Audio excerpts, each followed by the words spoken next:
사람들 대부분은 자신에게 일어나는 모든 불행한 일이 그 사람 때문이거나 그 일 때문이라고 하거나 그 사건 때문이라고 대부분 생각을 합니다.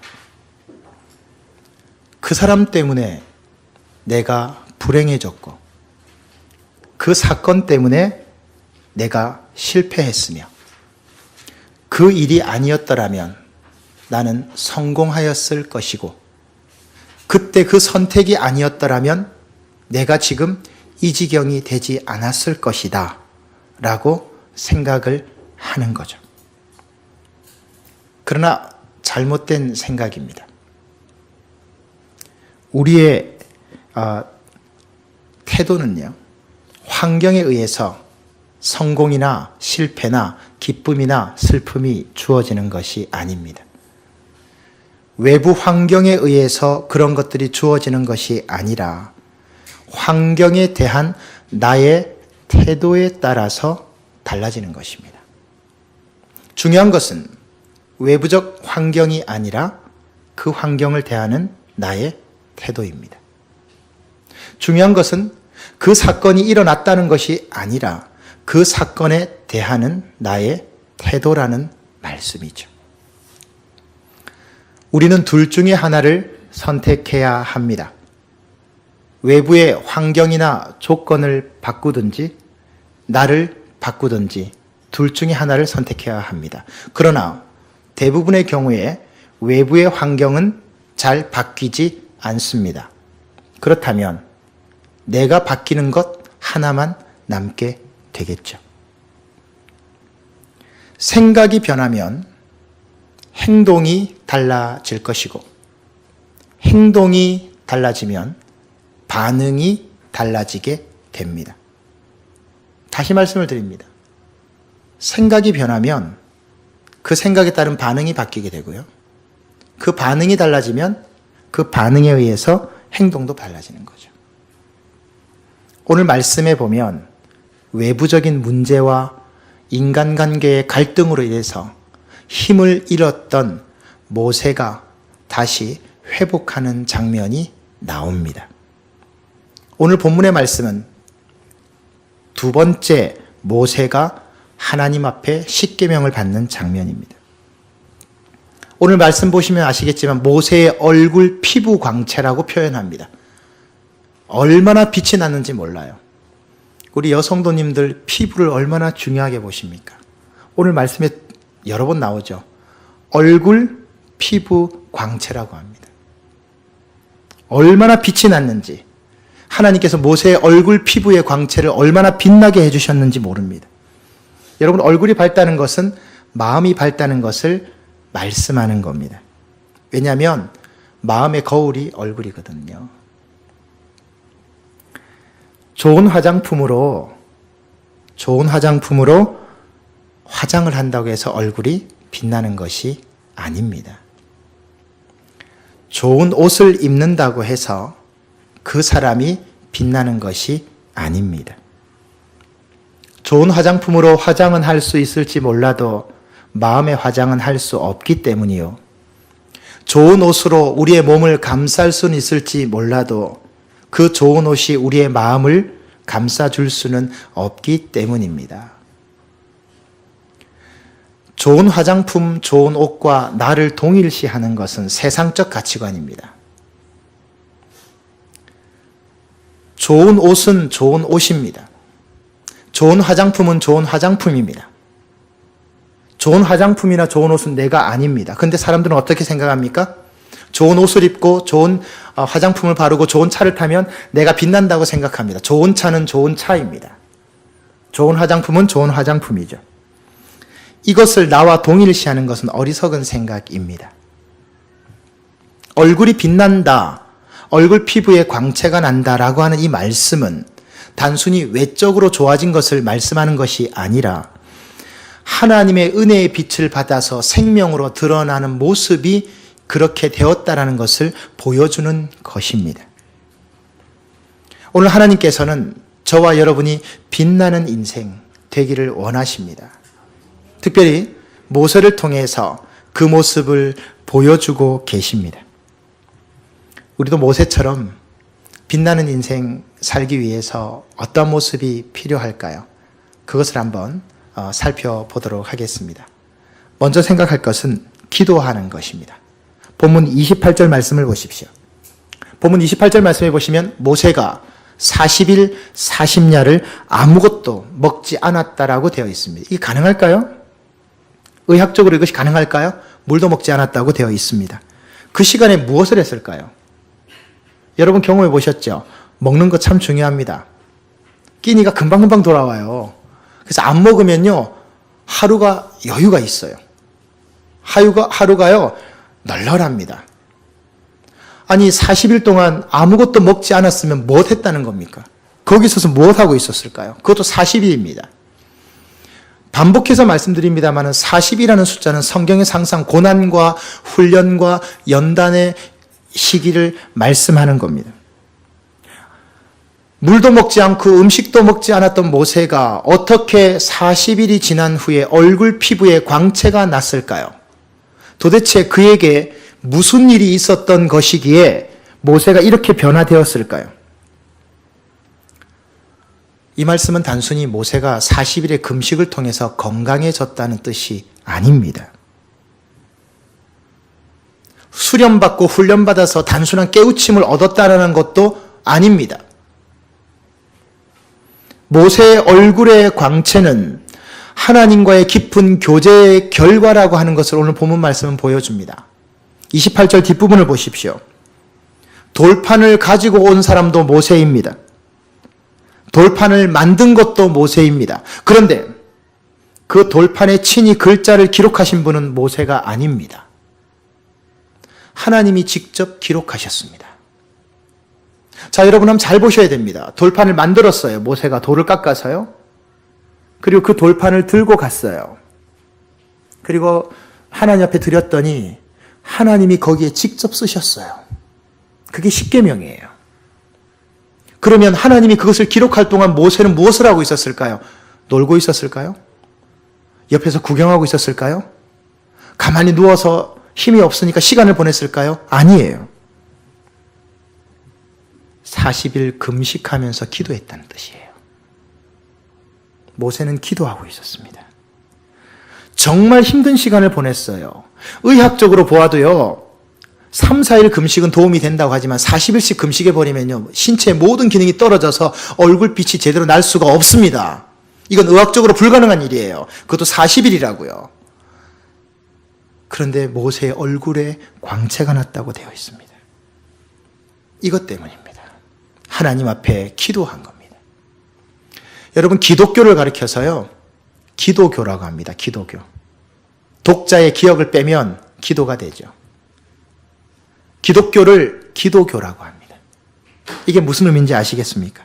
신앙과 기도는 정비례하도록 되어 있습니다. 기도하는 만큼 충성하고, 기도하는 만큼 은혜 받고, 기도하는 만큼 헌신하고, 기도하는 만큼 말씀을 깨닫게 되고, 기도하는 만큼 하나님과의 은혜가 깊어집니다. 은혜를 받았다라고 하는 것은 얼굴빛이 밝아진 것을 말합니다. 내 얼굴의 빛이 밝은 이유는, 내가 밝은 표정으로 살 수 있는 이유는 하나님의 은혜가 내 안에 있기 때문이라는 뜻이에요. 반대로 얘기하면 간단해요. 내가 예수를 믿는데 늘 우울하다, 불안하다, 불만이 많다, 짜증이 난다, 원망이 난다는 말은 뒤집어서 말씀드리면 내가 하나님의 은혜를 받지 못하고 있다는 뜻이에요. 간단해요. 어렵지 않아요. 은혜를 받아보세요. 모든 것이 달라 보여요. 새로워 보이고요. 작은 것에도 감사할 수 있어요. 그러나 은혜가 메말라 버리면요, 아무리 좋은 것을 줘도 감사할 줄 몰라요. 여러분, 그리스도인 중에 가장 비참한 게 뭔지 아십니까? 그리스도인에게 있어서 가장 비참한 건 돈이 없는 게 아니에요. 공부를 못하는 게 아니에요. 인간관계가 어려운 것도 아니에요. 얼굴이 못생긴 것도 아니고, 좋은 직장 못 다니는 것도 아니고, 병든 것도 아니에요. 그리스도인으로서 가장 비참한 건 하나님의 은혜가 떨어진 거예요. 그게 가장 비참한 거예요. 형편없습니다. 형편없어요. 모세를 보십시오. 40일 주님 앞에 목숨 걸고 매달려서 40일 금식해서 십계명을 다시 받았습니다. 그걸 들고 내려오는데 얼굴에서 광채가 났어요. 하나님의 은혜의 결과였습니다. 이것은 얼굴만 빛난 게 아니에요. 심령의 충만함을 이야기하는 거예요. 사랑하는 성도 여러분, 기도는 여러분의 삶을 빛나게 하는 통로이고 도구입니다. 기도는 최후의 최강의 가장 막강한 무기입니다. 모든 것이 다 막혀 있더라도 기도는 절대 막히는 법이 없습니다. 왜냐하면 하늘로 뚫려 있기 때문입니다. 동서남북 사방이 다 막혀도 기도만은 절대 막히지 않습니다. 그래서 좀 이기적인 말씀이 될지 몰라도요, 죄송한 표현입니다만은 기도하는 사람 못 이깁니다. 죽자 살자 매달려서 하나님 앞에 기도하는 사람 못 이겨요. 당장은 이길 수 있을지 몰라요. 그러나 결과적으로 보면 하나님께 매달려서 기도하는 사람 이길 수 없어요. 저는 너무나 많이 봐왔어요. 저 사람은 인간적으로 봐도 실력으로 봐도 도저히 성공할 수 없는 사람이에요. 근데 하나님이 그 사람을 세우더라고요. 그 이유는 하나입니다. 하나님께 매달려서 기도하기 때문이에요. 우리에게 기도가 있다는 것은요, 은혜이고요, 특권입니다. 빛나는 삶을 원하십니까? 모세와 같이 주님 앞에 기도함으로, 기도에 전념함으로 여러분의 심령에 충만한 은혜를 받아서 그것을 누리며 사는 여러분 되시기를 바랍니다. 빛나는 삶의 두 번째 모습은요, 주어진 사명을 감당할 때 빛나게 됩니다. 오늘 본문 30절, 31절, 32절의 말씀을 보십시오. 모세의 얼굴에서 빛이 나니까요, 백성들이 두려워서요, 모세 앞으로 나오질 못해요. 여러분, 사람의 얼굴에서 빛이 난다고 생각해 보세요. 영화 같은 데 보면 보셨죠? 얼굴에 빛이 확 나. 무섭습니다, 여러분. 좋을 것 같죠? 근데 무서워요, 어떻게 보면. 그러니까 백성들이 모세에게 못 오는 거예요. 그래서 어떻게 합니까? 모세가 지도자들을 먼저 부릅니다. 원로급을 먼저 불러서 대화를 합니다. 그 모습을 보고 백성들이 가까이 나왔죠. 백성들을 안심시키려고 그런 거예요. 그런데 오늘 본문 말씀에 나오는 모세의 모습을 자세히 보십시오. 하나님의 말씀을 그들에게 가르칩니다.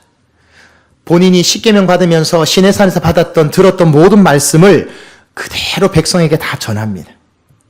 굴림이 아니고 섬김이요. 강요가 아닌 권면이요. 끌고 가는 것이 아니라 인도하는 겁니다. 여러분, 이거 굉장히 다릅니다. 굴림하는 건요, 명령이 있을 뿐이죠. 자율은 없죠. 감동은 없죠. 그러나 섬김에는요, 감동이 있어요. 자율이 있어요. 강요하면 억지로 하게 돼요. 그러나 권면하면 달라요. 끌고 가면 끌려가야 돼요. 그러나 인도하면 달라요. 모세의 오늘 이 말씀을 가르치는 사역에 보면 굴림이 아니었어요. 그는 섬김이었어요. 강요가 아니었어요. 권면이었어요. 끌고 가는 게 아니었어요. 인도해 가는 거였어요. 본문 32절을 보십시오. 모세가 하나님의 말씀을 백성들에게 가감없이 그대로 전했다고 말씀합니다. 이게 모세를 빛나게 한 겁니다. 말씀의 전달자로서의 사명. 모세의 사명은 무엇입니까? 모세의 사명은 하나님 말씀을 가감없이 그대로 전하는 게 사명입니다. 백성들의 사명은 무엇입니까? 그 말씀대로 순종하는 게 사명입니다. 각자 사명이 있어요. 각자 순종하면 되는 거였어요. 모세는 모세대로 사명을 충실히 이행했고 백성들은 백성들대로 충실히 이행했어요. 여러분, 이단들은요, 이렇게 하지 않죠. 사이비는 어떻게 합니까? 말씀을 교묘히 섞습니다. 말씀의 방향을 흐립니다. 말씀을 더하거나 뺍니다. 그래서 어떻게 합니까? 자기들이 원하는 쪽으로 말씀을 이끌고 가죠. 그래서 이단이에요. 그러나 모세는요, 하나님 말씀을 그대로 전했습니다. 자기 생각을 더하거나 하나님 말씀을 빼거나 왜곡시키지 않았다는 거예요. 이게 사명이었어요.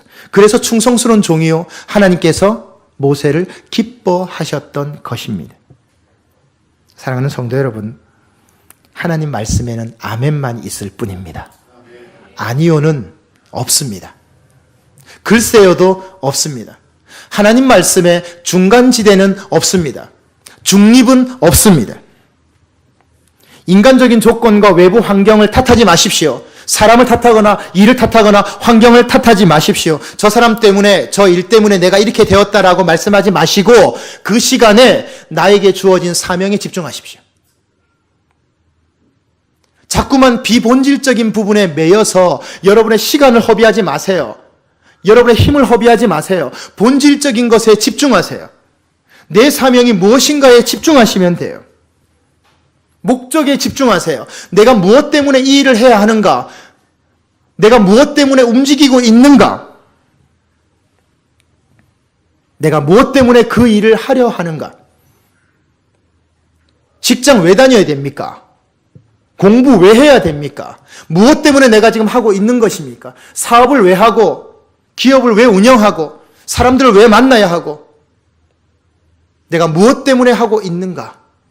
그 목적을 끊임없이 점검하십시오. 문제가 해결되지 않는 대부분의 이유는 목적에 집중하지 않거나 비본질적인 거에 내가 묶여있기 때문입니다. 그래서 문제가요, 해결되지 않아요. 본질에 집중하는 사람은요, 다른 거 다 쳐낼 수 있는 사람이에요. 구차한 것에 매이지 않아요. 본질과 목적에 집중하는 사람은 소소한 거 다 잘라버릴 수 있습니다. 그런 그 일을 위해서 손해볼 것 기꺼이 감수할 수 있습니다. 그러나 비본질적인 것에 매여 있는 사람은 절대로 그렇게 못해요. 그거 붙들고 끌려가는 거예요. 외부로 향하는 생각을 내부로 돌리십시오. 오직 하나님 나에게 주신 사명만 생각하십시오. 그러면 나머지는 저절로 해결이 되어집니다. 그것이 여러분의 삶을 빛나게 하는 힘이 됩니다. 이렇게 사명에 집중하는데 그 사명에 집중해 나가는 과정 가운데 꼭 한 가지 있어야 될 것이 있습니다. 겸손입니다. 사람을 빛나게 하는 것은 겸손입니다. 오늘 본문 34절과 35절의 말씀을 한번 보십시오. 모세의 대단히 독특한 행위가 하나 나오고 있습니다. 그 행동이 뭡니까? 자신의 얼굴에 광채가 나니까 하나님 앞에 들어갈 때는 수건을 벗었고요. 사람들 앞에 나올 때는 수건을 풀었어요. 아니, 거꾸로죠. 하나님 앞에 들어갈 때는 수건을 벗었고요. 사람들 앞에서는 수건을 썼어요. 여러분, 이거 반대 아닌가요? 잘못된 거 아닌가요? 하나님 앞에서는 수건을 벗고 백성들 앞에서는 수건을 가렸단 말이에요. 이렇게 하면 안 되죠. 하나님 앞에서는 가리고 백성들 앞에서는 얼굴을 드러내야죠. 그게 일반적이지 않습니까? 근데 반대로 합니다. 여러분 생각해 보십시오. 빛나는 얼굴을 가지고 하나님 말씀을 전한다고 생각해 보세요. 백성들이 어떻게 생각했습니까? 하나님 영광이 보이는구나. 하나님 말씀이구나. 이렇게 생각하지 않겠습니까? 더 잘 받아들이지 않겠습니까? 그리고 하나님 앞에서는요. 하나님의 영광이 있으니까 내가 나를 가려야 되겠죠. 모세는 반대로 해요. 좀 특이합니다. 여러분 왜 이렇게 했을까요? 모세가 왜 이렇게 한 걸까요? 여러분 이게 겸손이에요. 모세의 진정한 겸손을 여기서 보는 거예요. 하나님 앞에서는 숨길 필요가 없어요. 하나님 앞에서는 가릴 필요가 없어요. 하나님 그 자체로 영광이에요. 그러나 백성들 앞에서는 가려야 했어요. 왜? 내 빛나는 얼굴 때문에 하나님의 말씀이 가려질 수 있단 말이에요. 모세는 그걸 본 거예요. 그래서 하나님이 모세를 사랑하실 수밖에 없었어요. 내 빛난 얼굴 보다가 하나님 말씀 가리워질까 봐 하나님의 말씀이 드러나야지 내 얼굴이 드러나면 되겠나 해서 수건으로 가려버린 거예요. 여러분 수건으로 얼굴 가리고 말씀 전한다고 생각해 보세요. 이게 집중이 되겠습니까? 제가 여러분 지금 이 주보를 가지고요. 이렇게 얼굴을 가리고 말씀을 전합니다. 집중이 되겠습니까? 안 되죠. 근데 모세는 그 희생을 감수하고 자신의 얼굴을 가려버립니다. 하나님 말씀만 드러나면 되지 내 얼굴이 왜 드러나? 그거예요. 본질과 목적에 아주 충실한 거예요. 여러분 본질과 목적에 충실한 사람은요 교만하지 않아요. 자만하지 않아요. 왜냐하면 내가 누군지 알기 때문이에요. 본질과 목적에서 벗어난 사람은요 교만해요. 자만해요.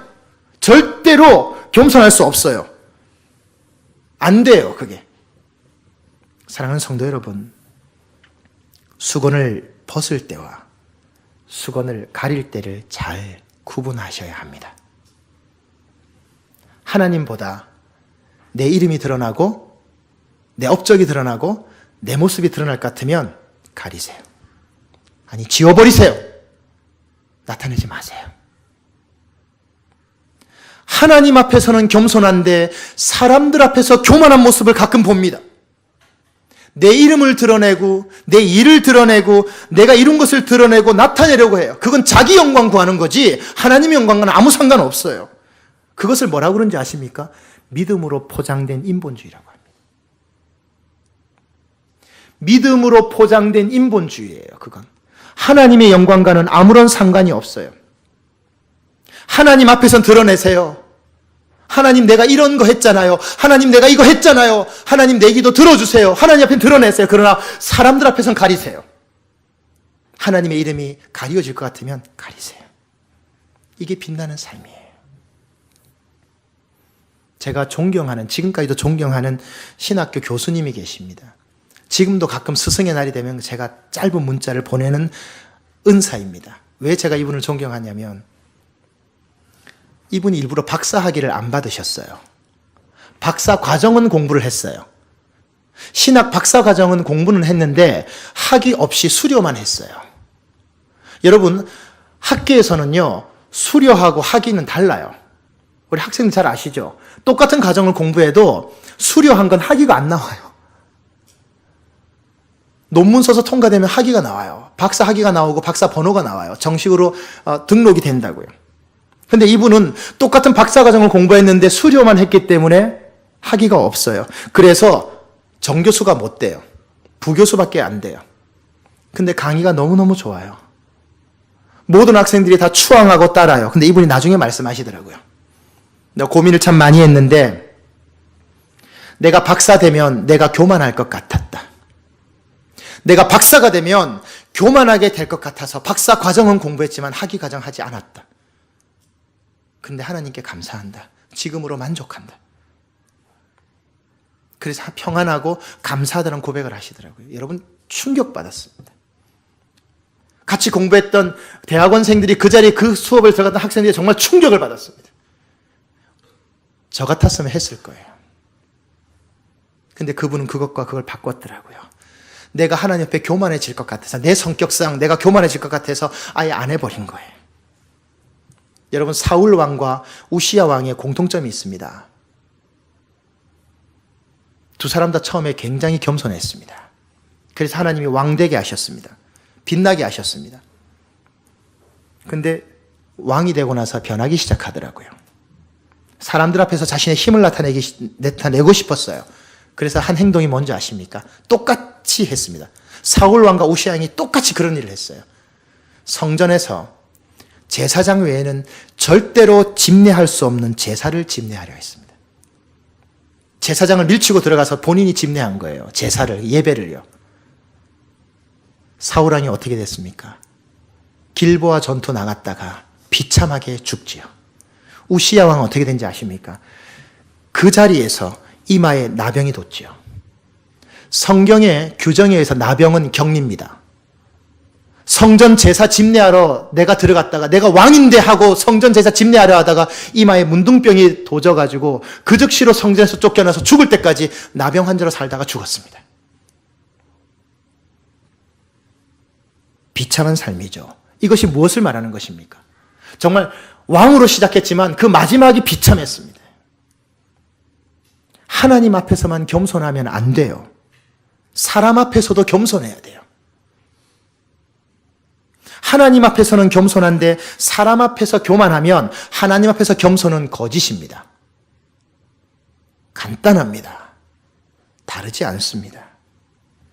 모세는 이 부분에서 성공한 사람입니다. 모세는 하나님 앞에서도 겸손했고요. 사람들 앞에서도 겸손했습니다.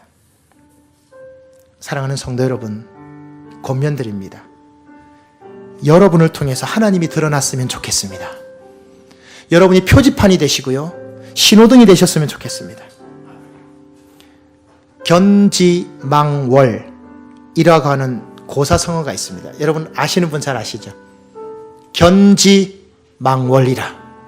무슨 뜻입니까? 달을 보라고 했더니 손가락만 보고 있다는 뜻입니다. 견지, 망월. 그죠?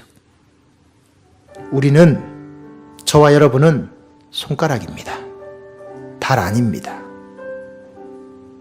저와 여러분의 인생은 무엇하다 가면 되냐면 주님 열심히 가르치다가 가면 그만이에요. 안 드러나도 돼요. 왜냐하면 주님이 달이에요. 저분 열심히 가르치다가 사라지면 그만이에요. 그 다음 세대가 또 가르칠 거예요. 내가 가르치는 손가락이 특별한 게 아니에요. 내가 사라지면 그 다음 믿음의 사람에서 또 가르치는 거예요. 부모가 가르치다가 자식이 그 손가락으로 주님 가르치면 가고 그 자식이 또 가르치다 가면 그만인 거예요. 손가락은 대단한 게 아니에요. 하나님은 여러분이 빛나는 삶이 되기를 원합니다. 달로 빛나려고 하지 마세요. 손가락으로 살다 가는 게 빛나는 거예요. 근데 우리 그렇게 안 하려고 하잖아요. 내가 주님 자리에 앉으려고 하잖아요. 내가 그 영광 차지하려고 하잖아요. 내가 그 인기 다 받으려고 그러잖아요. 그건 자기를 가리키는 거예요. 바로 펴십시다. 나를 통해서 주님이 드러나야 합니다. 그때 하나님께서 여러분을 빛나게 하실 것입니다. 이 빛나게 하는 은혜가 여러분의 가정에, 여러분의 사업장에, 여러분의 일터에, 여러분의 삶에, 여러분의 학교에 주님의 은혜로 임하게 되시기를 간절히 축원드립니다.